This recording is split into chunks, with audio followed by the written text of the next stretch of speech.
Bon, il est 14 heures, on va pouvoir commencer ce troisième volet consacré donc aux oscillateurs cryogéniques qu'on fait à FemtoST. Je vous remercie d'être présent.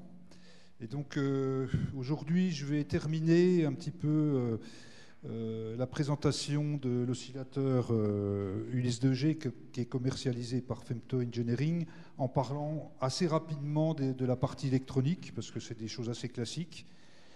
Et aujourd'hui, je voudrais consacrer un peu plus de temps aux projets en cours. Alors, ils sont peu nombreux, hein. Et puis aussi passer un peu de temps sur les projets qui ont été abandonnés ou mis en sommeil, en tout cas, parce que je crois que c'est aussi important de parler de ce qui ne marche pas ou ce qui n'est pas tout à fait terminé. Voilà. Donc je vais essayer de tenir 1h30 et je pense que ça sera le dernier séminaire consacré à ceci. Donc on va parler d'électronique.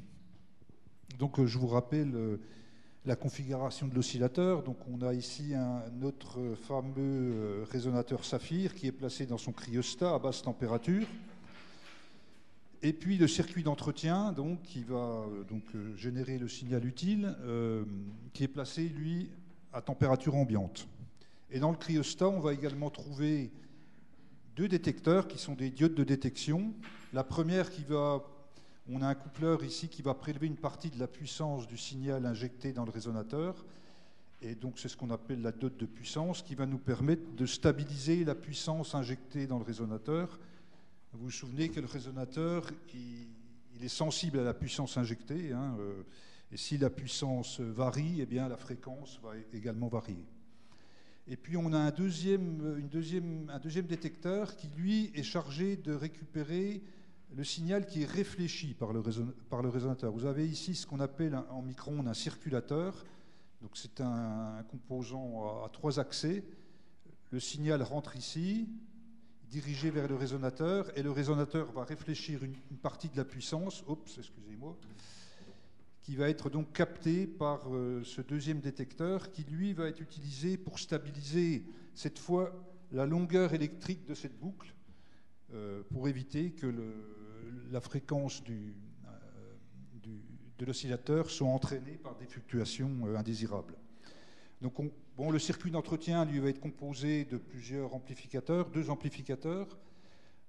Si on fait la somme de toutes les pertes de tous ces composants ici, on voit qu'on a en gros 50 dB de pertes, donc il faut amplifier quand même sérieusement, et on préfère utiliser 2 amplificateurs plutôt qu'un seul. On va également trouver ici un filtre qui va permettre d'éliminer toute oscillation sur des modes parasites indésirables, et puis 2 actionneurs, 3 plus exactement.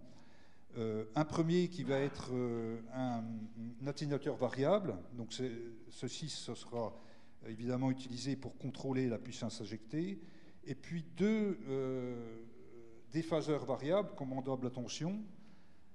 Un premier pour injecter une modulation de phase dans le signal. Donc on verra à quoi ça sert pour le détecteur de Pand.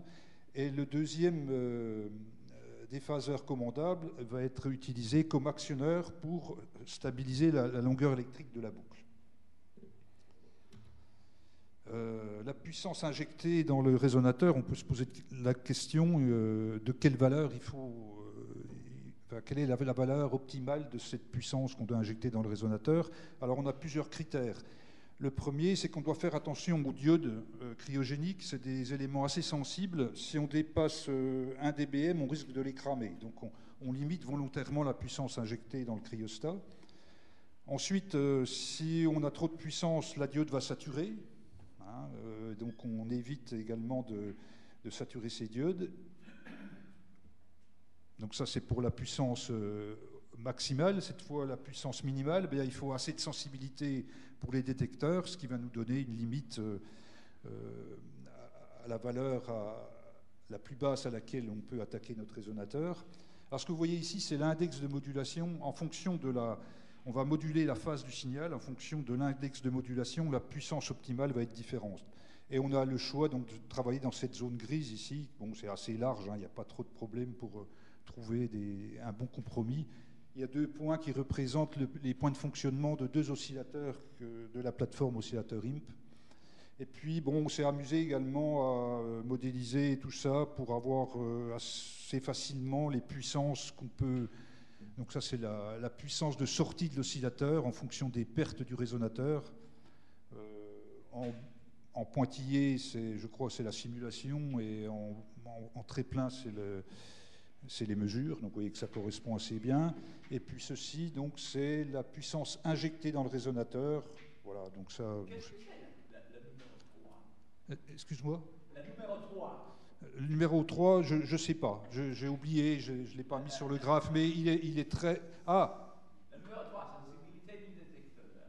C'est la sensibilité du pende. Je ne comprends pas dans ces paramètres-là. Si la puissance injectée dans le résonateur, elle dépend... Alors, le critère...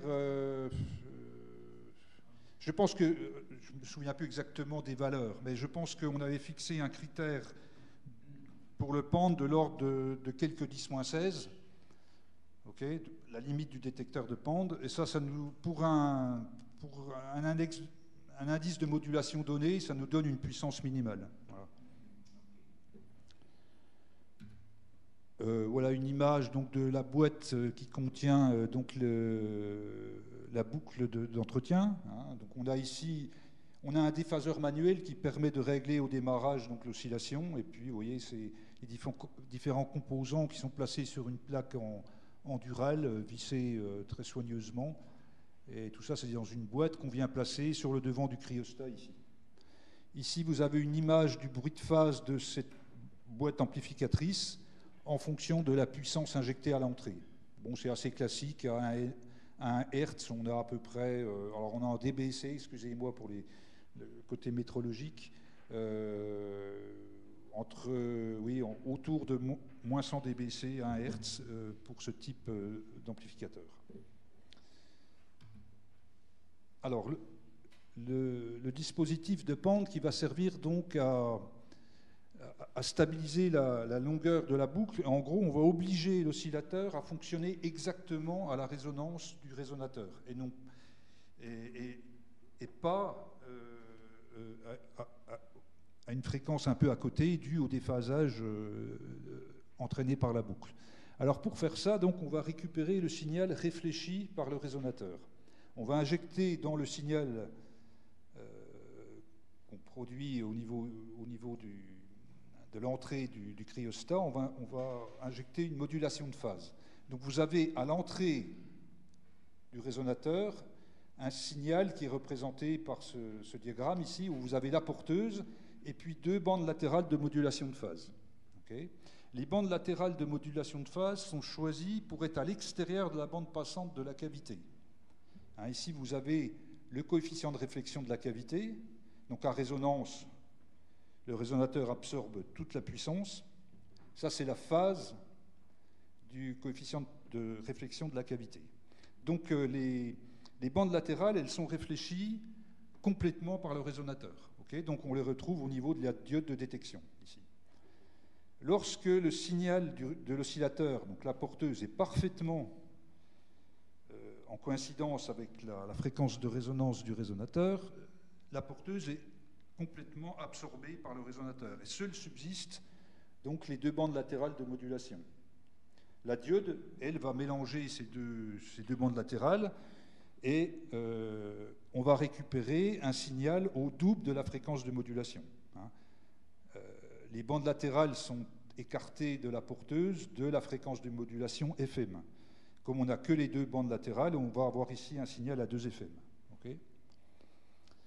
Si j'imagine cette fois que mon oscillateur, à cause de déphasage intempestif, se trouve à peine à côté de la résonance, on va avoir un petit bout de la porteuse qui va apparaître et qui va être détecté par la diode de détection, et on va faire apparaître cette fois un signal à FM.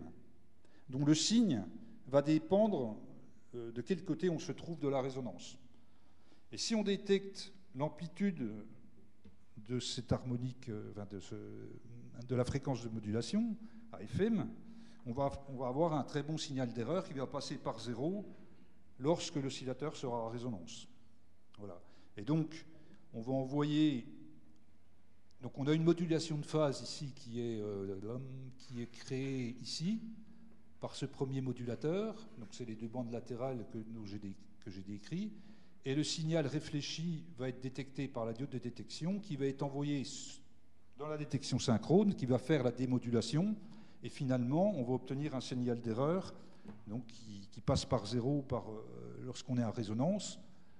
On a un circuit PI classique et on va réagir sur le deuxième déphaseur pour obliger donc l'oscillateur à rester en permanence sur la résonance exacte du résonateur saphir. Voilà comment fonctionne le système de Pand. Alors, par rapport aux opticiens, c'est un petit peu différent parce que quand on a servi un laser sur une cavité optique, on fait exactement la même chose, sauf que l'oscillateur et la cavité de référence sont deux choses différentes. Ici, le résonateur, il sert à la fois à fabriquer l'oscillateur, mais il sert aussi de référence pour l'oscillateur de Pand. Voilà. Mais autrement, c'est exactement la même chose que pour la stabilisation des lasers sur des cavités ultrastables. Quelques images, donc là c'est juste les boîtiers qui permettent le contrôle et la détection synchrone que l'on se casse pas la tête à fabriquer. C'est un instrument Stanford Research qui fonctionne très bien. Donc vous avez ici des formules qui vous donnent la sensibilité du détecteur de Pand. Je ne vais pas entrer dans les détails du calcul, hein, c'est assez basique et assez pénible d'ailleurs. Et vous voyez que cette sensibilité, donc on va avoir ici des millivolts par hertz, elle dépend de la puissance injectée, de la sensibilité du détecteur et des caractéristiques du résonateur, le coefficient de surtension et les coefficients de couplage. Θm, ici, c'est l'indice de modulation de la modulation de phase. Typiquement, les ordres de grandeur, hein, c'est 1 millivolt par hertz. Bon, en fait, c'est entre 0,1 millivolt et 10 millivolts par hertz, suivant les détails des paramètres du montage. Ok. Donc la stabilité qui va être limite va être posée par le bruit qu'on a à l'entrée de la détection synchrone. Et vous voyez en gros, on a 7 nanovolts à l'entrée de la détection synchrone, ce qui nous donne un détecteur de Pand dont la limite est de l'ordre de 7-10-16, et ça c'est intégré, donc ça descend en racine de taux. Vous avez ici également une image qui vous montre la stabilité de fréquence d'un oscillateur lorsque le système de Pand est ouvert. Donc l'oscillateur va dériver au rythme des fluctuations thermiques de la boucle. Et lorsqu'on ferme la boucle, eh bien, vous voyez que la stabilité de fréquence s'améliore ici en taux -1,5. Et ça, on peut seulement l'observer lorsqu'on a résolu les problèmes de ce thermostat dont j'ai parlé la dernière fois. C'est-à-dire que ça, on l'observe seulement sur certains oscillateurs dont le résonateur présente une température d'inversion suffisamment basse pour éviter la bosse dont j'ai parlé l'autre fois. Voilà. Donc 7, 10 moins 7 aujourd'hui, c'est ça qui vous limite pour justement avec les résonateurs? Oui.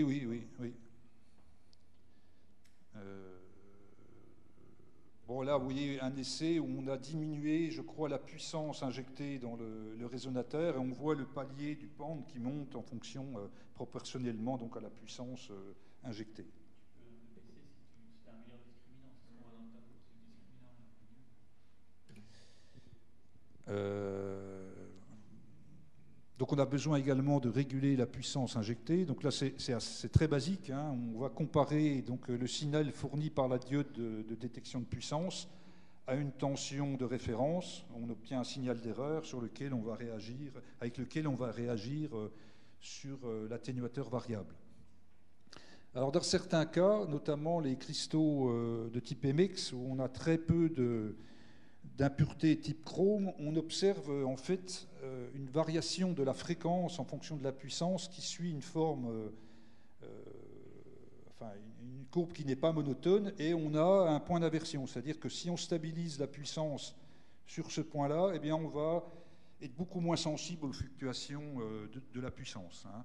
Donc c'est ce qu'on a démontré ici sur un des oscillateurs, tout simplement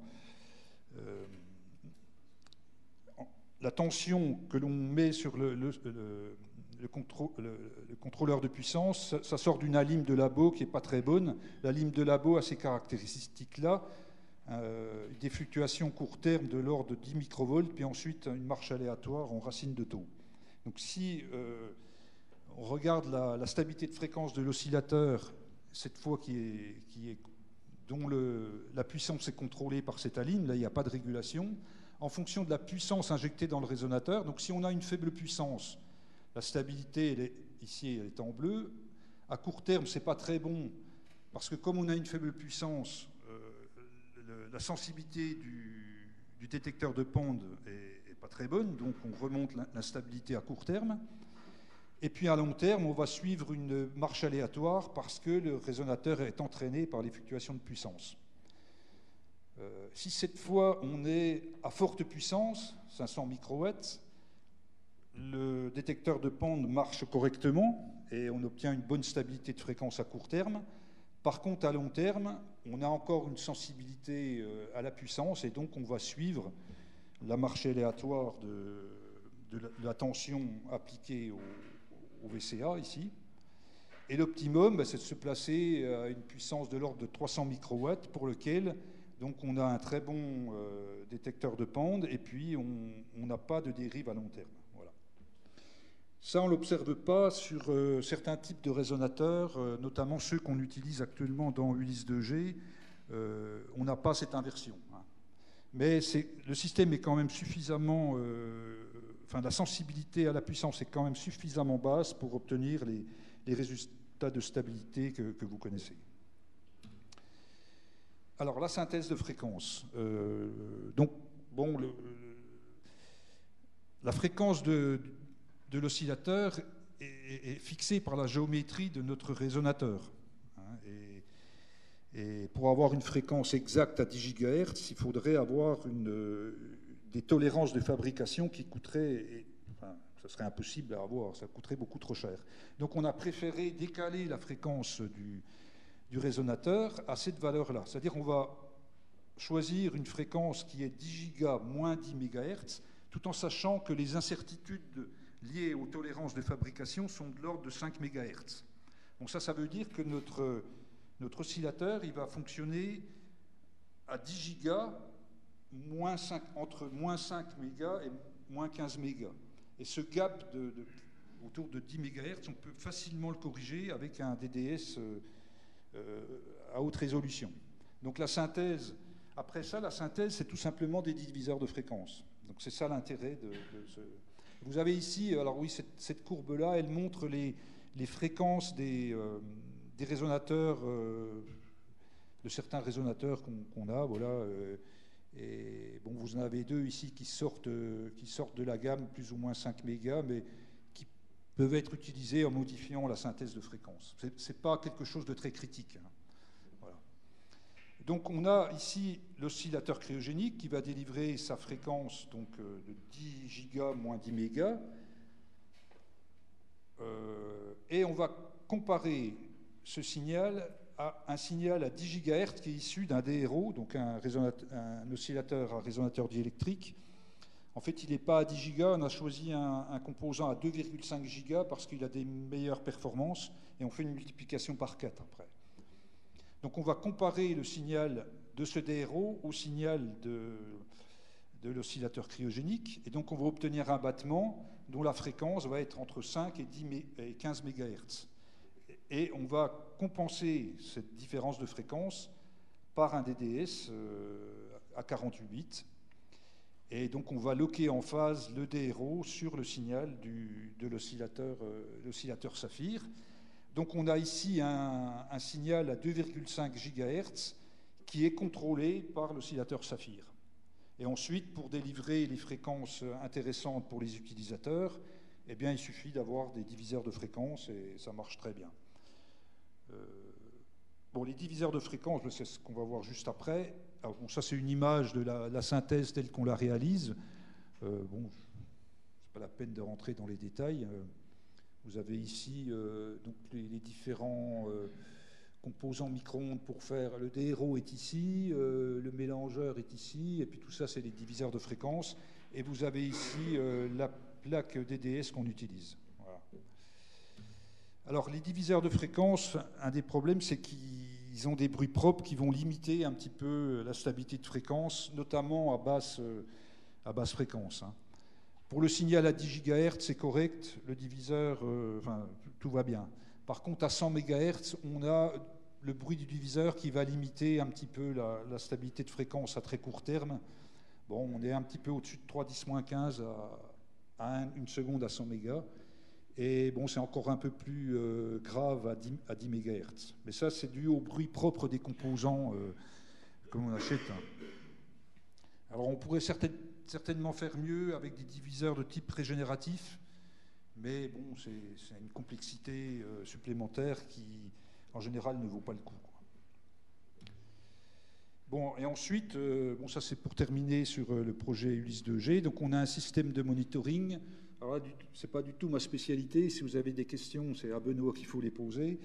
D'un système qui est développé à partir de Python et des logiciels libres qui permet de visualiser et d'emmagasiner des données sur les paramètres importants de l'oscillateur. Et quand les gens ont des pannes, eh bien, on leur demande de nous envoyer les datas pour qu'on puisse examiner ce qui se passe exactement. Je pense notamment à l'oscillateur ONPL qui avait des petits soucis. Et en fait, on a vu que la puissance qui est utilisée pour contrôler la température du résonateur ne cessait de baisser. Hein, ça veut dire que la température la plus basse dans le cryogénérateur était en train de monter. Donc, on a pu en déduire qu'on avait une légère fuite d'hélium au niveau des tubes qui relient le compresseur au cryostat. On a changé les tubes et on a résolu le problème. Alors les mesures, oui, bon, je ne vais pas non plus trop insister. Donc vous savez qu'on dispose au laboratoire de trois oscillateurs cryogéniques qui constituent les références à court terme de la plateforme oscillateur IMP. Et vous avez ici les performances mesurées de chacun de ces oscillateurs. Alors, c'est pas facile pour ceux qui ne sont pas habitués à la métrologie des oscillateurs ultrastables. Il y a une difficulté lorsqu'on cherche à valider un oscillateur qu'on estime à l'état de l'art. Il faut avoir une référence meilleure. Et bon, si on a l'état de l'art, ça pose un problème. Donc en général, on est obligé de fabriquer deux oscillateurs identiques et de les comparer ensemble en estimant qu'ils sont équivalents. Et le résultat qu'on obtient, il suffit de le diviser par deux pour avoir une estimation de la stabilité d'un seul oscillateur. Et ça suppose que les deux oscillateurs sont identiques, ce qui n'est forcément pas le cas. Donc la méthode la plus efficace, c'est d'utiliser trois oscillateurs.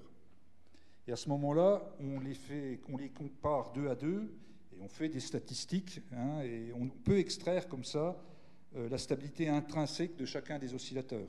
C'est la méthode du Tri-Corner-Hat qui est utilisée classiquement. Et on obtient donc les stabilités individuelles de chacun des oscillateurs. Donc vous voyez ici la stabilité de fréquence en fonction du temps d'intégration avec les fameuses bosses dues au thermostat ici. Ça s'améliore à moyen terme et bon, on a quelques accidents là entre 100 et 1000 secondes, puis ensuite en général on a des dérives naturelles des oscillateurs. Vous voyez ici on a des bosses et puis ici on a une anti-bosse. Et ça nous pose un problème. En fait, la méthode du Tri-Corner-Hat, elle marche très bien si on n'a pas de corrélation entre les sources, si les fluctuations de chacune des sources sont complètement décorrélées. Les trois oscillateurs sont dans la même pièce, donc ils vont subir les mêmes influences de l'environnement. Donc il y a toutes les chances qu'on ait des corrélations. Et donc, on pense que cette courbe-là, entre 100 et 1000 secondes, elle est à prendre avec des pincettes. Il y a un problème métrologique ici. Je reviendrai sur cette courbe après. Et Bon, on a pu résoudre ce problème grâce à notre collègue Claudio Calosso de l'INRIM qui a mis au point ce qu'il a appelé de time processor qui permet en fait, c'est un phasemètre à 16 entrées qui permet de comparer simultanément un oscillateur à une multitude de sources. Alors, il faut savoir qu'au laboratoire, on a nos 3 oscillateurs cryogéniques qui sont enfermés dans la même pièce, mais qui souffrent de corrélations, notamment dues aux fluctuations thermiques dans la salle. Et puis, on a aussi 3 masers à hydrogène qui, eux, sont également dans la même pièce, mais il faut savoir qu'un maser à hydrogène, c'est beaucoup moins sensible qu'un CSO au niveau des fluctuations thermiques. La pièce dans laquelle sont les masers est également au milieu du bâtiment. Et donc la stabilité thermique de cette pièce est certainement meilleure que la salle dans laquelle sont les CSO. Et puis donc on a notre oscillateur à tester ici. Alors ici c'était justement l'oscillateur qu'on allait fournir à l'INRIM en Italie. Et donc on a combiné les mesures, les comparaisons entre cet oscillateur et les CSO. Alors ça marche très bien à court terme. Donc on obtient cette courbe de stabilité ici. Et puis à moyen terme, donc, les CSO étant corrélés, eh bien, on va utiliser, au-dessus de 1000 secondes, les masers à hydrogène comme référence. Et comme ça, on efface les problèmes de corrélation par la méthode Tri-Körner-Hatt. Et là, on a obtenu un résultat très satisfaisant, hein, où on montre que cet oscillateur, bon, la stabilité intrinsèque à moyen terme de cet oscillateur est autour de 2-10-16. Donc ici, on reconnaît la bosse due aux fluctuations de température au niveau du résonateur, la descente, et puis une stabilité de 10-16 à moyen terme, et ensuite donc une marche aléatoire de fréquence. Et on semble ici reconnaître une bosse qui est la signature des fluctuations journalières. Donc ça, c'est pour la stabilité de fréquence. Donc quand on parle de stabilité de fréquence, en général, on se contente de commencer à 1 seconde, et puis on voit jusqu'au temps très long. Si on est intéressé par la stabilité à plus court terme, on utilise cette fois la notion de bruit de phase. Et là, bon, l'oscillateur Saphir, c'est pas là où il est le meilleur, hein. On a une faible puissance au niveau du résonateur, et surtout, on a de multiples raies qui apparaissent, qui sont liées donc aux vibrations du cryogénérateur. Donc il faut savoir que le spectre est pollué par ces raies, et c'est quelque chose qu'on aimerait faire évoluer dans le futur, mais c'est quelque chose de pas si facile que ça. Bon, ça c'est une courbe que j'ai déjà montrée. C'est les courbes qui résument les stabilités de fréquence des oscillateurs qui ont été livrés donc par Femto Engineering. Et d'ailleurs, le dernier a été mis en œuvre en Italie la semaine dernière. Et ils ont réussi à faire des mesures le dernier jour. Ils ont comparé l'oscillateur Saphir à un laser stabilisé, je crois.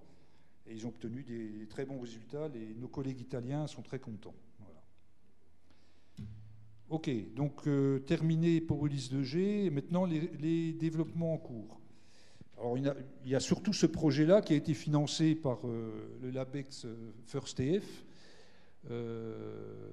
L'idée, c'est d'essayer de creuser un peu plus pour essayer de nettoyer le spectre de l'oscillateur et aussi pour pallier un problème de fourniture du cryogénérateur. Vous savez qu'on utilise un cryogénérateur de faible puissance, enfin faible puissance entre guillemets, 3 kW, de type pulse tube, qui a été choisi parce que le pulse tube, c'est l'instrument qui génère le moins de vibrations. Seulement, il n'y a qu'un seul fabricant qui fournit un pulse tube basse puissance, c'est Cryomec. Et il y a des bruits, enfin souvent on a quand même des bruits qui nous viennent des États-Unis en disant que ce n'est pas une production très pérenne. On risque d'avoir un jour un défaut au niveau de ces instruments. Et donc on a voulu essayer de montrer qu'on pouvait faire quand même un bon oscillateur en utilisant un autre type de cryogénérateur, un Gifford McMahon, qui au niveau des puissances, fonctionne très bien, mais qui produit plus de vibrations. OK. Donc, OK. Alors les vibrations au sein d'un cryogénérateur, c'est assez compliqué. Il y en a un peu partout. Hein. Donc vous avez le résonateur qui est placé dans un écran thermique là, qui est relié au doigt froid du cryogénérateur avec des liens souples. OK. Et donc on espère comme ça éviter d'avoir le transfert des vibrations du doigt froid du pulse tube au niveau du résonateur. Alors bon, comme je vous l'ai dit, au départ on fait des simulations très simplistes, des règles de 3 qui nous permettent d'évaluer la possibilité de faire quelque chose. Donc si on imagine que notre ensemble résonateur, il est là, donc c'est la masse M qui est suspendue à la structure rigide, ici par des barres aussi qu'on souhaite le plus rigide possible. Voilà. Et puis il est aussi en contact mécanique, en lien mécanique avec le pulse tube, le doigt froid du pulse tube par les tresses en cuivre. Et le pulse tube, lui, il a un mouvement qui va être transmis à la masse M avec une atténuation qui est le rapport des raideurs entre la raideur des tresses et la raideur des suspensions. Il faut évidemment, pour que ça marche, se placer plus bas que la fréquence de résonance du système mécanique. Donc ce qui compte pour éviter les vibrations du pulse tube ici, c'est ce rapport raideur des tresses sur raideur des barres de suspension. Mais c'est pas le mouvement du doigt froid n'est pas la seule source de vibration. Vous avez aussi la tête qui bouge. Et la tête qui bouge, elle va entraîner le support qu'on veut faire le plus rigide possible, mais dont la raideur n'est jamais infinie. Donc cette fois, ce qui va compter pour éviter que les mouvements de la tête parviennent au résonateur, c'est cette fois le rapport entre la raideur du soufflet qu'on met ici et la raideur de la structure mécanique. Donc si on veut utiliser un Gifford McMahon, il va falloir rigidifier la structure qui supporte l'ensemble. Et donc là, c'est des simulations éléments finis qu'a réalisé Guillaume. Donc ici, c'est la première enceinte, c'est l'enceinte classique. Hein, donc on voit les mouvements de cette enceinte. Enfin, ça, c'est les modes propres de l'enceinte. Et puis, si on rigidifie cette enceinte, eh bien, on va avoir des fréquences de plus en plus élevées. Évidemment, au prix d'une complexité et d'un poids et d'un prix qui peut devenir assez vite exorbitant. Donc on a quand même limité... ce qu'on veut, c'est que 2 personnes soient capables d'aller installer les CSO n'importe où, donc on doit être capable de porter à 2 la boîte. Donc on a voulu limiter l'ensemble à 80 kg. Voilà. Donc ça nous a donné une solution d'une enceinte rigidifiée. Ici, vous voyez qu'on a placé des éléments raidisseurs sur la surface externe de l'enceinte. Les épaisseurs également ont été modifiées. Et on a fait construire un cryostat suivant ces plans par MyCryofirm. C'est le cryostat qu'on peut voir dans la salle de manip qui est donc à l'entrée du laboratoire.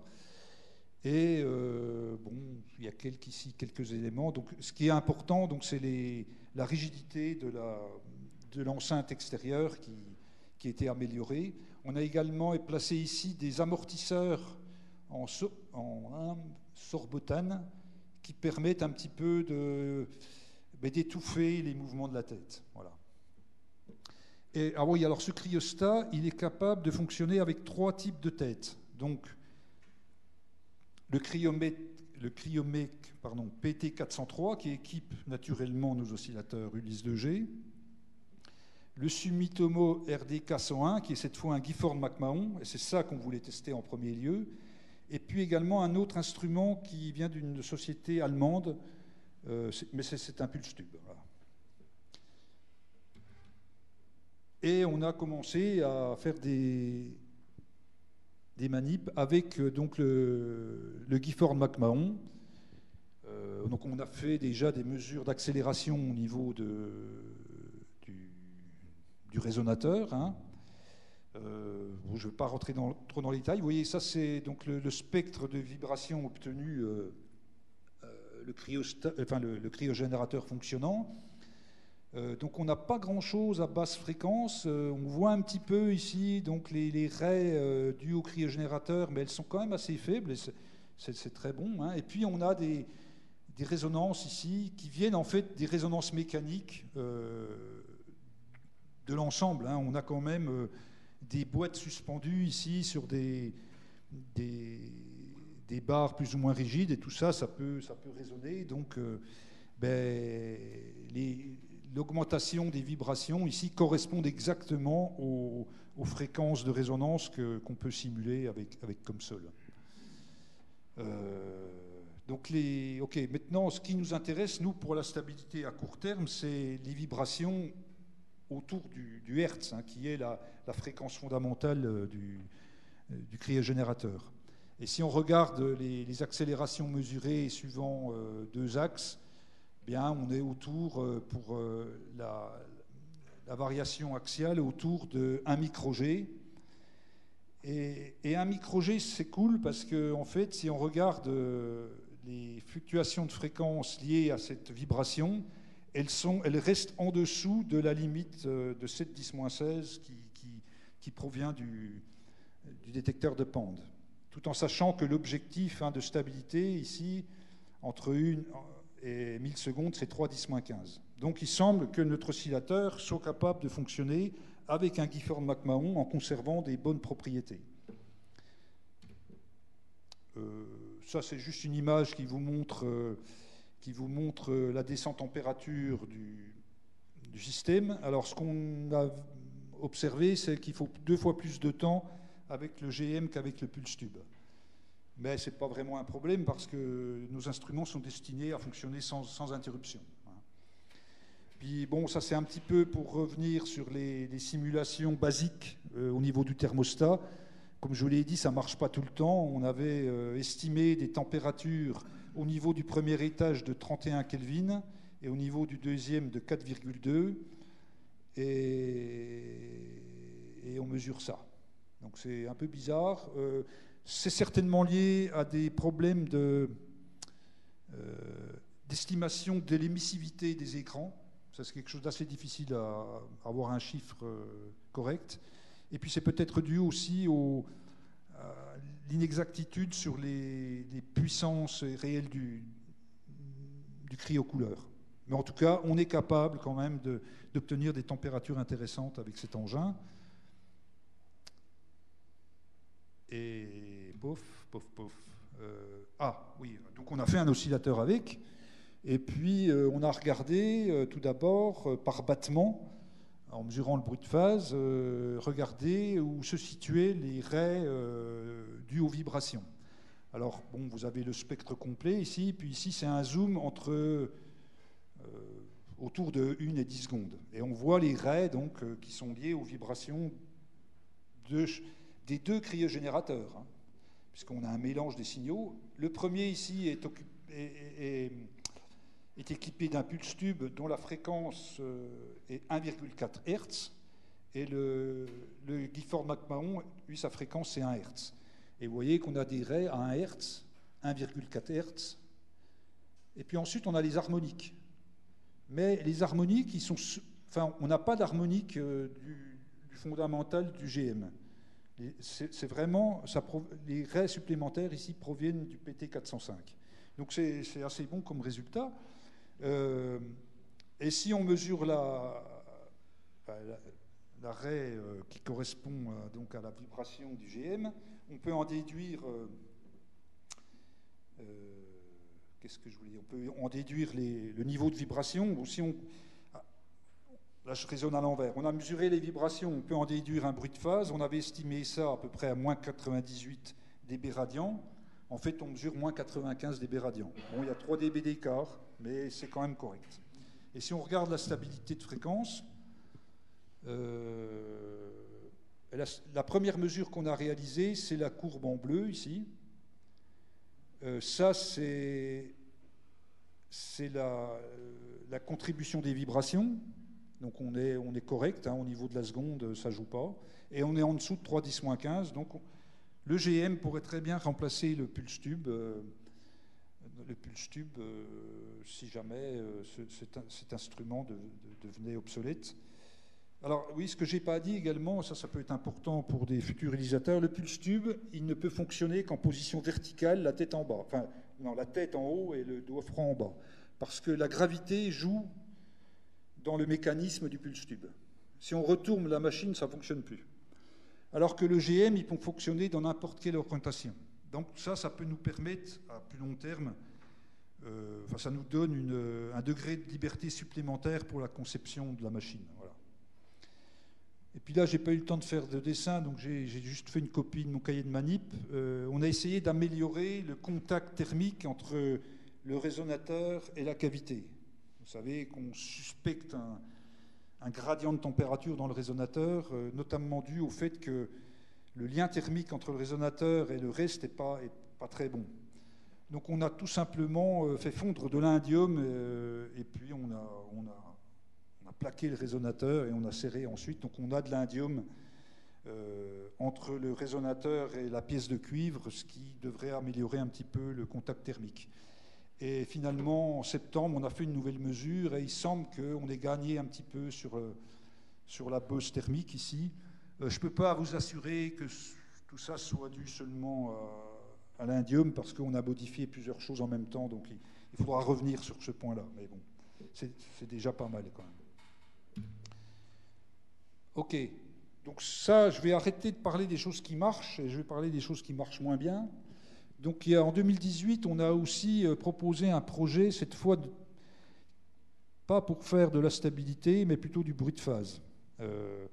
Et puis essayer de faire fonctionner un oscillateur avec un cryogénérateur beaucoup moins gourmand en électricité, en se plaçant à plus haute température. Et bon, là, ce qui nous intéresse ici, c'est cette fois le bruit de phase plutôt autour de 1 kHz. Et bon, là, j'ai repris des chiffres de l'état de l'art, notamment obtenus par Rodolphe avec des oscillateurs cryogéniques à l'azote liquide, mais qui étaient embarqués dans des bains d'azote liquide, donc pas de problème de vibration. Et on obtenait déjà des bruits de phase de l'ordre de moins 150 dB radians à 1 kg. Bon, ça, c'est d'autres exemples. Ok, donc ce qu'on voudrait faire, c'est au moins aussi bien que ça. Voilà. Donc on a cherché à quelle température travailler, quel type de cryocouleur utiliser. Donc au départ, on avait pensé utiliser des petits cryocouleurs dont je vous ai parlé autrefois. Notamment, je m'étais adressé à Thales qui, dans son catalogue, donnait des caractéristiques très intéressantes pour cet élément-là, mais ils n'ont jamais été capables de me fournir un devis. Donc j'ai laissé tomber, et puis je me suis rabattu sur un système un peu plus large, hein, mais au moins j'étais sûr de l'obtenir, et je me suis dit, bon, on va commencer par ça pour voir les possibilités qui s'offrent à nous. Voilà. Bon, ça c'est la cavité. Le résonateur est un peu plus petit, on va travailler à plus haute température, donc on ne va pas chercher à faire des coefficients de surtension énormes. Et donc on a un résonateur un peu plus petit, mais peu importe, c'est le même principe.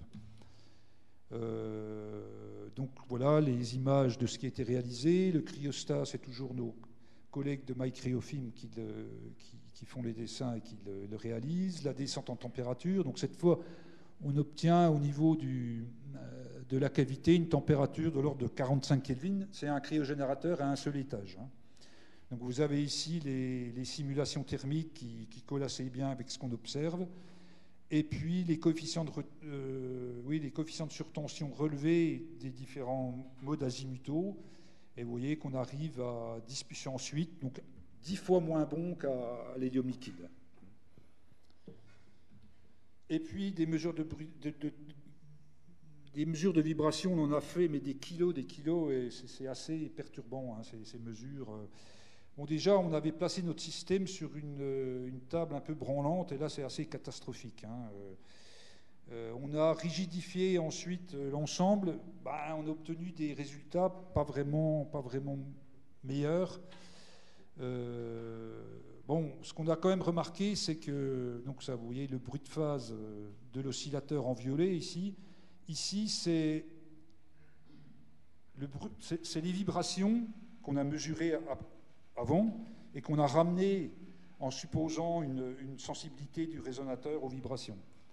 Donc on voit que notre système est limité par les vibrations, hein, ça fait aucun doute. Et on n'a pas réussi à faire mieux que ça. Hein. Il faudrait certainement repenser de A jusqu'à Z la configuration mécanique de l'ensemble, mais finalement on a mis ce projet un petit peu en sommeil pour l'instant. Bon, quand même, ça nous a permis de tester un certain nombre de choses, notamment des systèmes de régulation un peu différents. Je vous ai parlé du PAND. Bon, je ne vais pas rentrer dans les détails des schémas. Donc on a refait du PAND avec cet oscillateur-là. Le but, c'était de tester deux types de détection synchrone parce qu'on avait acheté une détection synchrone Zurich Instrument et on a montré en fait qu'on obtenait les mêmes résultats. Hein. Donc, au niveau du bruit d'entrée de cette machine, c'est équivalent à ce qu'on avait précédemment. Bon, l'intérêt de cette machine-là, c'est qu'on peut utiliser des fréquences de modulation beaucoup plus élevées que les Stanford Research. Le SR 865 est limité, je crois, à 4 MHz de fréquence de modulation. Le ZI peut monter jusqu'à, je me demande, c'est pas 600 mégas. Hein. Donc moi, j'ai testé cette machine. C'est une superbe machine. Pour moi, l'inconvénient, c'est qu'il faut un ordinateur à côté. Il n'y a pas de bouton, non, il faut... Et moi, ça me perturbe. Là, ce que je veux dire, c'est que cette machine est disponible. Si quelqu'un en a besoin, n'hésitez pas, il faut la faire tourner. Hein. Ok, on a également testé un autre système Galani. Alors cette fois, au lieu d'avoir une détection AC, donc avec la détection synchrone, on fait une détection DC, donc c'est un système qu'on appelle Galani, qui est plus efficace en termes de bruit de phase. Donc, voilà des résultats obtenus à température ambiante ici. Ok, donc on a notre bruit de phase d'oscillateur ici en rouge, en boucle ouverte, et lorsqu'on ferme le système de correction, que ce soit PAND ou Galani, on a un meilleur bruit de phase, mais et là, donc c'est ce qu'on a mesuré à température ambiante. Donc ça nous permet de déduire le bruit propre du détecteur. Et connaissant les caractéristiques du résonateur à basse température, on peut en déduire le bruit limite lié au bruit de ce détecteur. Donc c'est ce qu'on a fait ici. Ici, c'est le bruit de l'oscillateur libre à 53 Kelvin. Et ici, c'est le bruit qu'on devrait obtenir en utilisant le même détecteur que celui pour lequel on a obtenu cette courbe-là. Mais en réalité, on n'obtient pas ça. Ça marche beaucoup moins bien. Et le bruit de phase à 1 kg est de l'ordre de moins 147 dB radians carrés par Hertz. Avec une forêt ici qu'on aimerait bien nettoyer, mais pour l'instant, on s'est un peu cassé les dents sur ce point-là. Et on ne sait pas trop d'où ça vient. Parce qu'en dernier lieu, on a regardé... Bon, ça, c'est le bruit de phase de l'oscillateur lorsque tout est en route. On s'est dit, mais il y a des pompes à vide qui font des vibrations, donc on va arrêter les pompes. Bon, franchement, on ne voit pas beaucoup de différence. Et puis, on a même arrêté le cryogénérateur. Pour faire ça, on a dû se placer à une température un peu supérieure, à 70 Kelvin, et le temps pour que ça se réchauffe est suffisamment long pour permettre une mesure de bruit de phase. Et même le compresseur et les pompes arrêtées, on a aussi une forêt de raies ici.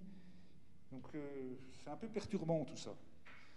Il n'y a rien de mécanique. Non, il n'y a rien qui fonctionne. Il y a les vibrations du sol et de la pièce qui ne sont pas si loin que ça. Hein. Moi, ce que je pense, c'est que l'instrument de mesure est aussi limitatif. Hein, on est quand même à des bruits de phase ici à 1 kg, moins 140 dB radians carrés par Hertz. ça commence, même pour le Rode-Schwarz, à être peut-être limitatif. Donc ce qu'il faudrait faire, c'est construire 2 machines identiques et les faire battre. Mais bon, on n'ira pas jusque-là, je ne crois pas. Donc voilà, ça c'est un premier constat d'échec, si vous voulez, mais qui... Enfin, on a appris beaucoup de choses au niveau des vibrations en faisant ces mesures. On a beaucoup décortiqué tout ça, ce qui nous a aidé à fabriquer l'oscillateur dont je vous ai parlé juste avant. Ok. Alors les projets passés. Bon, là, je vais refaire un peu d'histoire. Donc, comme je voulais essayer de vous l'expliquer au début, on a commencé avec pas grand-chose au laboratoire, et donc on s'est limité aux hautes températures. En tout cas, on ne pensait pas, à cette époque-là, aller plus bas que la température de l'azote liquide. Et puis, on avait commencé à regarder les modes de résonance de ces foutus résonateurs, et on a été horrifié par le spectre. Hein, si on met le résonateur dans une boîte métallique, et qu'on regarde le spectre entre 6 et 11 gigas, voilà ce qu'on obtient. Et nous, on veut choisir un des modes qui est là, et il y a toutes les chances qu'on va osciller sur les modes parasites. Donc on était omnubilé par les modes parasites. Donc comme on avait peu de moyens, et puis qu'on avait quand même une centrale de techno, on s'est dit, ben, on va travailler sur ce truc-là. Donc si on regarde cette fois la répartition des champs dans le résonateur, on s'aperçoit qu'en fait, on a une succession de plans court-circuit électriques, c'est-à-dire et de plans court-circuit magnétiques. Et donc, il suffit de déposer des lignes métalliques aux endroits où on a des court-circuits électriques pour ne pas perturber la résonance. Par contre, on tue tous les autres modes qui sont autour. Hein. Donc ça, c'était des pots métalliques en chrome. C'est William qui avait réalisé ça. Hein. Et vous voyez donc le spectre, alors là je ne me souviens plus du span, c'est 1 GHz. Donc ça c'est sans les lignes, et avec les lignes on nettoie complètement le spectre. Voilà. Alors ça c'est une technique qui marche bien à température ambiante, parce que les lignes métalliques n'apportent pas de pertes supplémentaires. Ça fonctionne encore à 77K, mais on ne peut pas utiliser ça à 4K. Mais heureusement à 4K, la plupart des modes parasites ne voient pas leur coefficient de surtension augmenter, ou très peu, parce que c'est conditionné par les pertes sur la cavité. Les pertes du cuivre évoluent, mais assez peu en fait. Du coup, à 4K, le mode de galerie, il sort du rang quand même. Donc on n'a pas ce problème-là à 4K. Mais à plus haute température, ça peut être un souci. Bon, après, on a essayé de raffiner la qualité du dépôt des lignes, etc. Bon, on a fait beaucoup d'essais, ce qui a permis de faire quelques publications, bien sûr. Et puis ça, moi, l'intérêt que je voyais à ça, c'était d'utiliser les moyens techno qu'on avait pour faire autre chose que des micro-machines ou je ne sais pas quoi, l'utiliser au niveau du temps-fréquence. Voilà.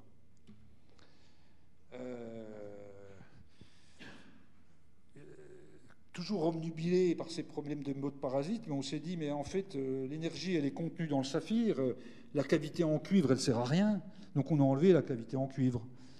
Et puis ça, c'est le premier dispositif qu'on a mis dans l'hélium liquide. On avait effectivement un résonateur saphir, on a trouvé 2 bouts de cuivre pour faire les embases en haut et au-dessus, on a mis des vis en laiton qu'on a percé avec 2 écrous pour fixer notre boucle de couplage, et allons-y, quoi. Et puis voilà, on obtient donc avec la cavité, bon, comme c'est un spectre très large, on voit plein de modes parasites, et en cavité ouverte, il n'y a plus que le mode qui nous intéresse qui est là. Et bon, après, on a sophistiqué un peu le système, et ça c'est pour, je pense, la thèse de Pierre-Yves. Donc c'est là qu'on a obtenu les premiers bons résultats de stabilité à long terme. Bon, après, on a laissé tomber cette idée-là parce que en cryogénération... Alors là, on travaillait dans un bain d'hélium liquide. Donc on avait une enceinte à vide qui plongeait dans l'hélium liquide, et les murs de cette enceinte à vide, on les a couverts d'un absorbant micro-ondes, qui est un matériau un peu poreux, etc., donc qui risque de dégazer beaucoup. Mais comme on est dans un bain d'hélium liquide, le point le plus froid de l'enceinte à vide, c'est les parois. Et donc, l'absorbant micro-ondes était sur l'élément le plus froid du système. Donc il ne dégaze pas. Par contre, quand dans un cryogénérateur, c'est l'inverse. Le résonateur est plus froid que l'entourage. Et donc, on a essayé de faire ça en cryogénérateur au début d'ELISA. Et en fait, lorsqu'on descend en dessous de 40 K, on avait une dégradation du coefficient de surtension qui venait du dégazage en fait, du matériau absorbant. Donc on a abandonné l'idée et bon, on a travaillé un peu plus sur la conception de la cavité et sur la modélisation également pour ça j'en ai déjà parlé autrefois, pour tuer les modes parasites, il suffit de déposer un tout petit peu, cette fois 1 cm² d'absorbant micro-ondes au bon endroit et puis bon, on est tranquille, on nettoie en tout cas autour du mode qui nous intéresse. On nettoie le spectre et ça marche bien. Bon, là, vous avez les tests de différents absorbants. On prend une cavité vide à 10 GHz, on met un bout d'absorbant à l'intérieur et on mesure le Q. Et à l'endroit où on a le Q le plus faible, c'est l'absorbant le meilleur. Et donc, on prend cet élément-là. Voilà. C'est reproductible. Pardon? C'est reproductible. Oui. Tu veux dire quoi qui est Tu fais reproductible? une deuxième cavité avec un saphir qui lui ressemble, tu mets la même dalle au même endroit. Oui, tout à fait. C'est reproductible. C'est génial. Alors, bon, on doit se stabiliser au point d'inversion du résonateur pour pallier les fluctuations de température. Et puis, mais le problème, c'est que dans les cristaux qu'on utilise, cette température est très basse, autour de 6 Kelvin. Donc il faut un cryogénérateur de forte puissance. Bon, c'est correct pour la plupart des applications, à condition d'avoir assez de sous pour payer l'électricité, quoi. Bon, ça, j'ai piqué ça à John Dick, qui explique qu'en fait, donc ici on a la température de fonctionnement, ici on a la stabilité de fréquence. Le quartz se situe là, donc aux alentours de 10-13 à la température ambiante. Et puis les oscillateurs saphir, ils sont par là, hein, autour de 6 Kelvin, et avec des stabilités bien meilleures, de 10-15. Mais il y a tout ce domaine-là où il y a beaucoup d'applications, et pour l'instant, il n'y a pas grand-chose qui fonctionne. On aimerait plutôt se situer un peu au-dessus de 40 Kelvin, parce qu'on serait capable d'utiliser des cryogénérateurs à un seul étage, mais on n'a pas de point d'inversion. Et donc, on a cherché des techniques pour avoir le point d'inversion. Alors, travailler à plus haute température, c'est aussi accepter une dégradation du coefficient de surtension. Mais, bon, si on regarde, ça, c'est des différentes courbes et des points expérimentaux, juste pour avoir une idée du coefficient de surtension qu'on peut obtenir autour de 50 K, par exemple. Bon, ça nous dit qu'on doit être capable, si on arrive à obtenir un point d'inversion à cette température-là, on doit pouvoir fabriquer des oscillateurs avec des instabilités de fréquence qui sont quand même intéressantes, en dessous de 5-10-14. Voilà.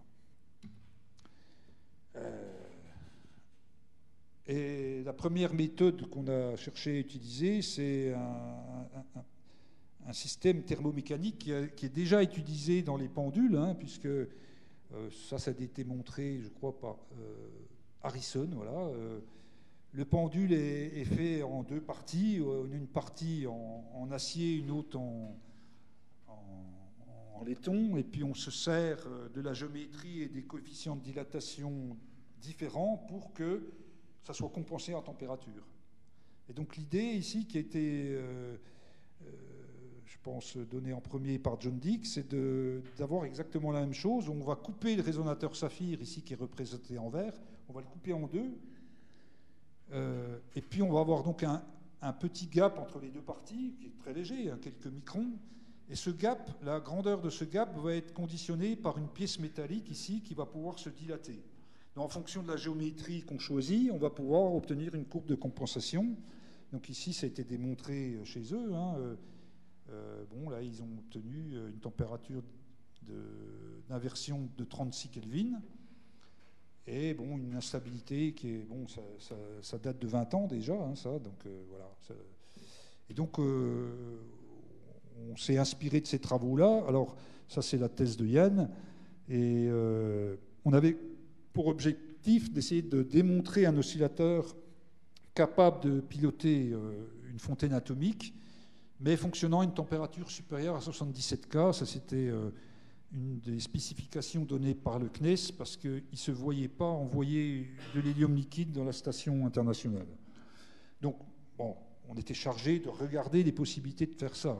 On n'a jamais pensé mettre vraiment ça en orbite. Donc on a suivi les recettes de cuisine de John Dick pour fabriquer un résonateur en 2 morceaux dont le gap était donné par une pièce en cuivre qui se dilate. Donc, bon, on a réussi à modéliser ça correctement pour obtenir une température d'inversion autour de 87 Kelvin.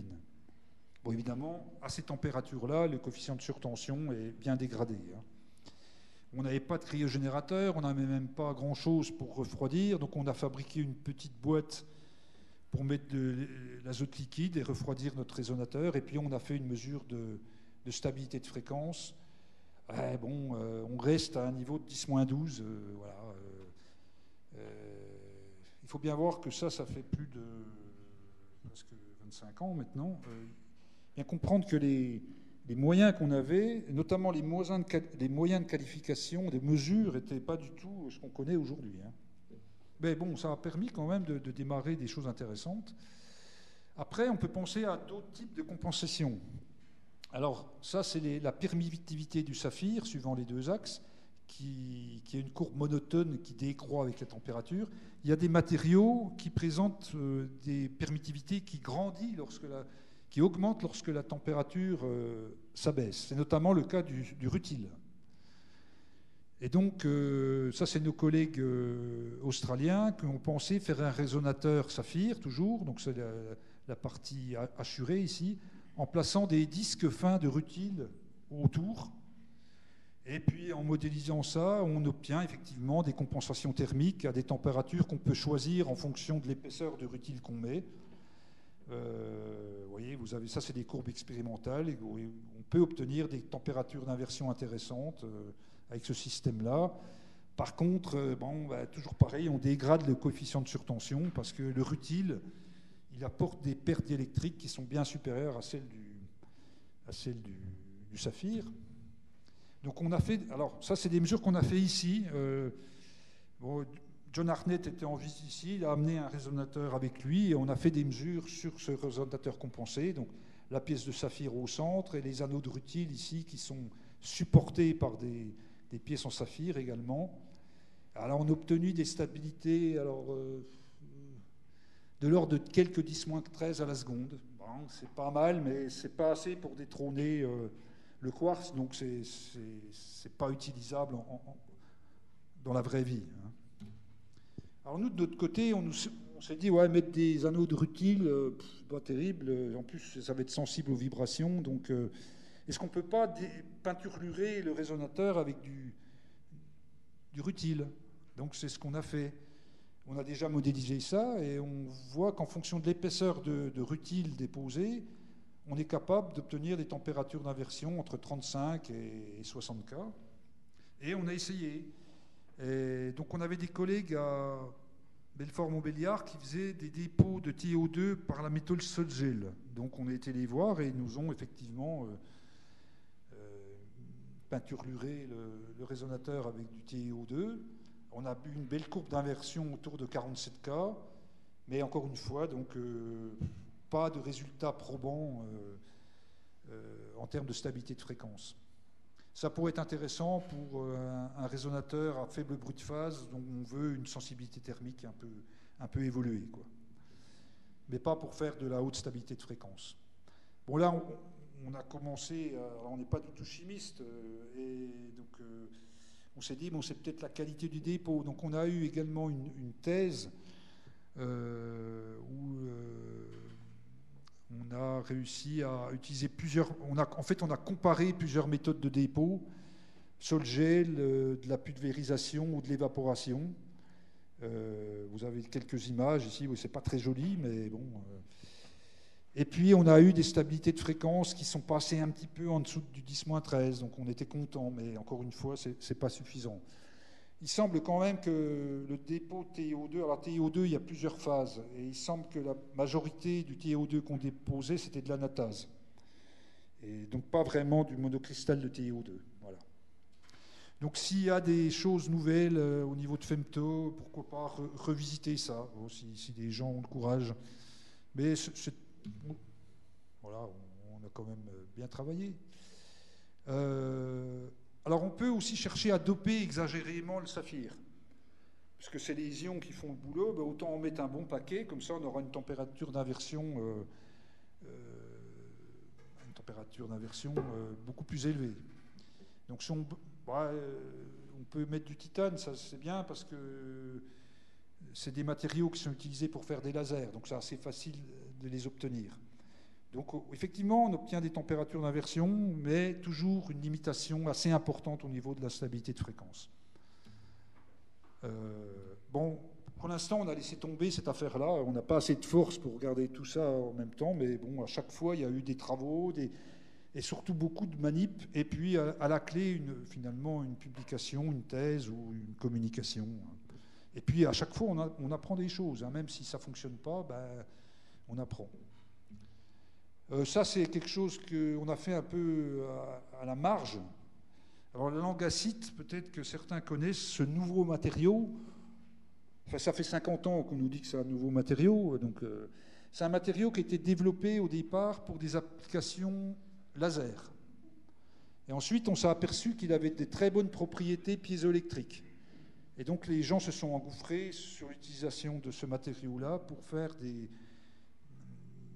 résonateurs, cette fois ultrasonores. Hein. Et puis, moi, j'avais suivi un peu ça, et il y a eu quelques présentations sur les propriétés de ces matériaux, et il se trouve que ces matériaux, ils ont une propriété rigolote, qui est que donc c'est un cristal, donc c'est un isotrope, et les permittivités suivant les axes perpendiculaires, elles évoluent en fonction de la température en sens inverse. Ici, vous avez la permittivité dans le plan horizontal, si l'axe du cristal est vertical, et cette permittivité, elle chute avec la température. Par contre, la permittivité axiale, elle augmente. Et donc, on s'est dit, mais si on combine bien tout ça, si on choisit le bon mode, on doit pouvoir obtenir une température d'inversion naturelle. Et donc, c'est ce qu'on a. Alors, oui, c'est ce qu'on a obtenu ici. Hein, on a un résonateur en langasite qui a une température d'inversion autour de 180 Kelvin. Bon, ça, c'est rigolo. Ça n'a pas été beaucoup plus loin parce que le coefficient de surtension n'est pas très bon. Voilà. Non, mais la langasite est piézoélectrique, donc si tu as des vibrations, ça doit être cache-gueule. On ne sait pas. À cause de l'effet piézo ? Oui. Ben ouais, sûrement, ouais. On a fait aussi des choses avec le quartz, parce que le quartz, ça a certaines propriétés intéressantes, plutôt à haute fréquence. Donc on a fait des résonateurs à mode de galerie en quartz. Ah oui, alors à chaque fois, je vous ai montré les courbes de permittivité. En fait, on mesure aussi ces permittivités, et l'utilisation de mode de galerie, ça permet de mesurer la permittivité en se passant de ce qui se passe à l'extérieur. Donc c'est assez efficace. Bref. Donc on a fait des résonateurs en quartz, on a fait des oscillateurs, on a obtenu un bruit de phase qui n'est pas ridicule, hein, à 26 GHz. Donc voilà, c'était au niveau de l'état de l'art. Donc ça a permis de faire une thèse également et plusieurs publications. Alors peut-être la chose la plus rigolote, c'est ce qu'on a appelé le WGMO, Whispering Gallery Mode Maser Oscillator. C'est un maser qui utilise un résonateur saphir. Alors l'histoire, c'est pendant la thèse de Périve, on avait plusieurs types de résonateurs, et on en avait un notamment qui nous avait été prêté par nos collègues australiens, qui Et on a fait des premiers tests avec ces résonateurs. Et on a vu qu'il y avait un mode qui avait un bon coefficient de surtension, qui a un bon couplage, et on s'est dit, bon, ben, on va faire un oscillateur avec ça. Donc on a bouclé la boucle. Impossible de faire démarrer cet oscillateur. Impossible. Alors pour mesurer ces paramètres-là, on utilise l'analyseur de réseau. Hein. On branche notre résonateur et puis on regarde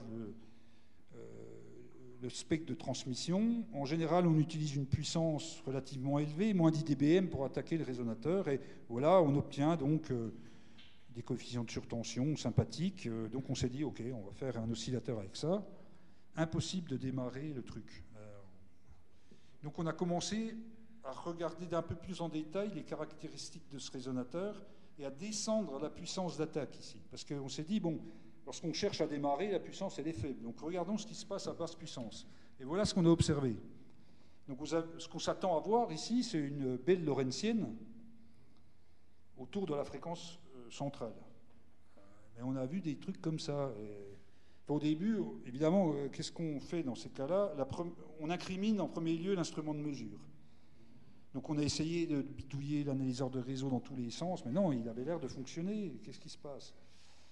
Et plus bizarre, si on se place ici à la fréquence de résonance et qu'on part d'une puissance faible, il n'y a rien qui sort.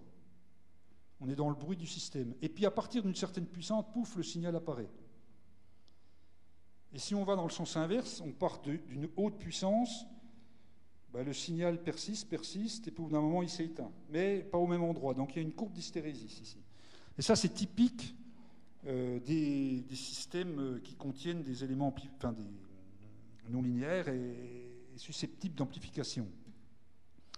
Et on s'est rappelé que dans notre cristal, on a des ions paramagnétiques. Et on a notamment du fer, enfin dans certains, en tout cas, on a du fer. Et le fer, lui, il a plusieurs niveaux d'énergie dans le cristal de saphir. Et notamment, il a une transition à 12 GHz, qui est exactement la fréquence de notre résonateur. Et donc, voilà ce qui se passe. On a des ions fer, on est à basse température, donc la plupart des ions fer sont dans le niveau le plus bas de la transition. Lorsqu'on injecte une onde à 12 gigas, les ions absorbent cette onde et donc tuent le mode. Puis à partir d'une certaine puissance, la transition est saturée. Et donc, les ions n'absorbent plus et le signal apparaît. Cette fois, lorsqu'on passe à basse, qu'on part d'une haute puissance, donc là, on sature la transition du premier coup, le mode est installé, donc on a beaucoup de puissance qui circule dans le résonateur, et donc on peut baisser la puissance, le mode persiste parce que la transition est toujours saturée. Puis au bout d'un moment, ça s'éteint. Donc voilà, cette bizarrerie provient des ions fer qui sont contenus dans le résonateur. Et donc on a de l'absorption parce que les ions sont placés dans le niveau le plus bas de la transition. Mais du coup, on peut faire une inversion de population. Si on utilise, ici, on a le fer, il se trouve qu'il a 3 niveaux d'énergie. Donc si on prend les ions qui sont sur le niveau le plus bas et qu'on les envoie sur celui-ci, en soumettant le résonateur à un signal à 31 gigas, on va faire en gros du pompage. Les ions vont se désexciter sur ce niveau-là et on va faire une inversion de population. Et cette fois, on peut avoir plus d'atomes ici qu'en bas. Et donc, on va avoir un système hors d'équilibre qui est capable d'amplifier un signal. C'est le même principe que le laser. C'est le maser qui était inventé avant le laser. Hein, et donc, on a trouvé cette idée lors d'un séjour. Il y a Mark Oxborough qui était là. On s'est dit, mais oui, il suffit d'injecter un signal à 31, puis on va obtenir un signal à 12 gigas. Donc, pareil, on n'a pas cherché à tergiverser longtemps. On a pris un synthé, on a fait la manip. Et tout de suite, on a obtenu, alors, vous voyez ici, le premier signal à 12 GHz, qui est un signal maser. Et là, tout s'éclaire, parce que tout semble sympathique, il n'y a plus d'oscillateurs à l'extérieur, tout est dans le froid. Il suffit d'avoir une source à 31 gigas, pas forcément très, très stable, on s'en fout. Tout toute façon, il y a toujours des modes autour de 32 gigas qui vont injecter un peu de puissance dans le résonateur et ça sera suffisant pour pomper les ions. Et donc on s'est dit c'est génial, on a gagné parce qu'on enlève tout le reste. On n'a plus que ce résonateur dans le froid et on obtient un signal à 12 GHz qui devrait être ultra stable puisque les qualités du résonateur, tout ça, c'est toujours les mêmes. Et on a fait des premières mesures de stabilité très très encourageantes. Donc là on avait à l'époque, je ne sais plus ce qu'on avait comme référence, mais on avait un palier de mesure qui ne nous permettait pas de descendre en dessous de 10-14. Mais bon, le Maser était déjà à ce niveau-là, puis ensuite on a de la marche aléatoire. Donc ça a été ensuite proposé comme sujet de recherche. On a fait beaucoup de travaux très différents. On a modélisé l'hystérésis, on a regardé les variations de la fréquence du signal en fonction des paramètres expérimentaux. Là, on a la puissance de pompe. Voilà, là, on s'est amusé aussi. Alors, dans certains cas, comme vous vous souvenez, on a 2 modes jumeaux qui sont séparés de quelques kilohertz. La plupart du temps, le Maser, il fonctionne, un seul mode est présent. Mais dans certains cas, notamment à basse puissance de pompe, on arrive à faire maser ensemble les 2 modes jumeaux. Et ça, c'est intéressant parce que les 2 modes jumeaux, ils voient exactement les mêmes perturbations environnementales. Ils voient la même puissance de pompe, ils voient les mêmes fluctuations de température. Donc, si on fait le battement entre ces modes jumeaux, on devrait se passer des sensibilités expérimentales et ne voir que le bruit propre du système Maser. Et c'est ce qu'on voit ici. La stabilité du battement correspond exactement au bruit thermique. Et donc ça montre que le résonateur Saphir, il est limité a priori par les fluctuations thermiques. Voilà. Mais bon, et ça c'est la liste des publications qui concernent le Maser à hydrogène, le Maser Saphir. On a fait beaucoup de travaux quand même, mais à la fin, on n'a pas réussi à gagner beaucoup en stabilité de fréquence et à cause d'un manque de force et puis aussi à cause du développement de la plateforme, on a dû abandonner ce projet qui, à mon avis, devrait si on avait la force, devrait être regardé à nouveau. Mais bon. Bon, là, je vais presque terminer, je suis presque au bout. Bon, ça, c'est des choses... Ça, c'est la thèse de Rodolphe. Utiliser le saphir à température ambiante, c'est intéressant pour faire du bon bruit de phase. Donc, on a aussi développé des résonateurs à température ambiante qui marchent pas mal, en travaillant sur l'aspect thermostat, en travaillant également avec les gens du LAS sur l'utilisation de transistors à faible bruit de phase. Et on a obtenu des résultats à l'état de l'art au niveau du bruit de phase à ces températures-là. Alors, oui, dans un oscillateur classique, donc on a un résonateur, un amplificateur. Le bruit de phase, il est donné par le bruit de phase de l'amplificateur, les fluctuations de phase apportées par l'amplificateur. Et ça, c'est une limite technologique qui ne permet pas de descendre très bas en termes de bruit de phase. Si on veut gagner, il faut faire plus. Et là, on va utiliser un système un peu complexe ça ressemble un petit peu au PAN, si vous voulez. En fait, on va récupérer l'information sur le bruit de phase de l'amplificateur à partir du signal réfléchi par le résonateur, et puis on va construire à partir de là une boucle de correction pour corriger les fluctuations de phase de l'amplificateur. Ici, c'est ce qu'on a réalisé donc, sur ces manips qui montrent ici une amélioration conséquente du bruit de phase autour de 10 kHz. Mais le principe, c'est une correction active qui est basée sur un détecteur à haute sensibilité. Voilà, ça c'est une dernière slide qui a peu d'intérêt. C'est juste pour vous dire qu'on dispose aussi de résonateurs à température ambiante qu'on est capable de stabiliser à des températures variables à partir d'un élément peltier. Ça, c'est juste pour montrer que si on fait attention au design et On essaie de comprendre comment fonctionne un élément peltier. On arrive à modéliser ça. Vous voyez, bon, ça c'est les courbes en très plein, c'est des simulations. Et en bleu, c'est donc ce qu'on mesure en réalité. Donc avec un seul peltier, on est capable, avec une puissance assez, ou un courant de 4 ampères, on est capable de refroidir notre résonateur à moins 30 degrés Celsius. Voilà, j'ai terminé tout ce que je voulais raconter. Et je crois qu'on n'est pas loin de l'heure et demie, donc c'est parfait. Si vous avez quelques questions, on peut encore y passer un peu de temps.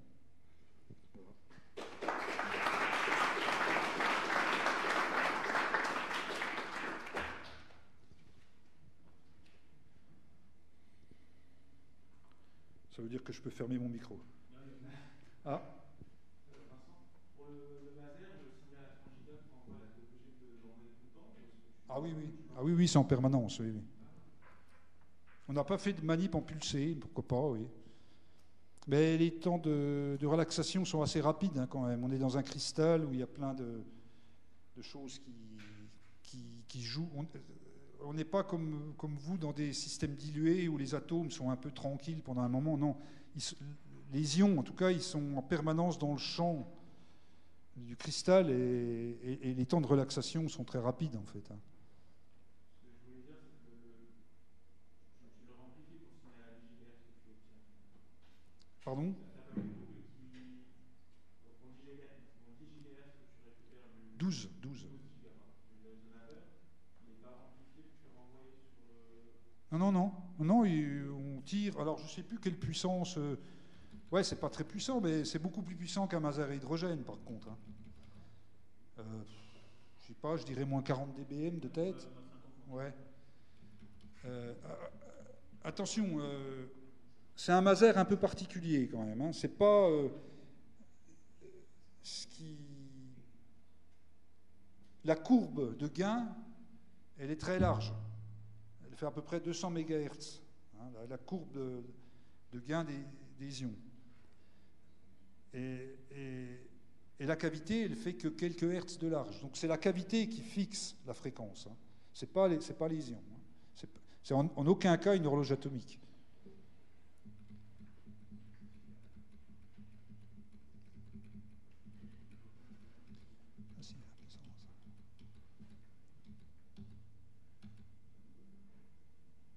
Ouais, il y a marqué moins 56 dBm là. Il faut savoir qu'un maser à hydrogène, en gros, la puissance qu'on tire, c'est moins 90 dBm. Hein. Et la puissance de pompe, ici, elle est seulement de 2 dBm. Oui, c'est pas très...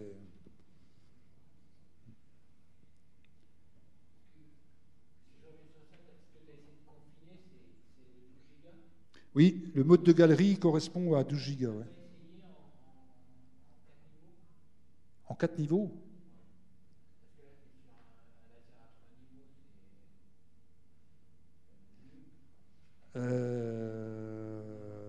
Alors, on a pensé, mais on n'a jamais été jusqu'à faire des manips.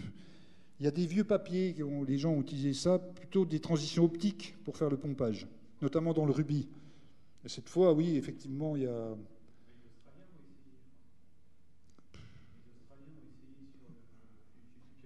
Peut-être. Quelle est la largeur des raies des ions de fer à 12 GHz? C'est plusieurs dizaines de mégas. Donc c'est tranquille, parce que c'est dans les tolérances mécaniques. Ah oui, tout à fait. Oui. Oui. Ah oui. Et donc la fréquence est déterminée par ce signal. Complètement, oui. Donc il fonctionne comme un laser.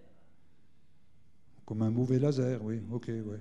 Oui, comme une diode laser, en gros. Un gain énorme et puis une cavité... Non, je sais plus. C'est vrai ce que je dis, hein. Je sais plus. Ouais.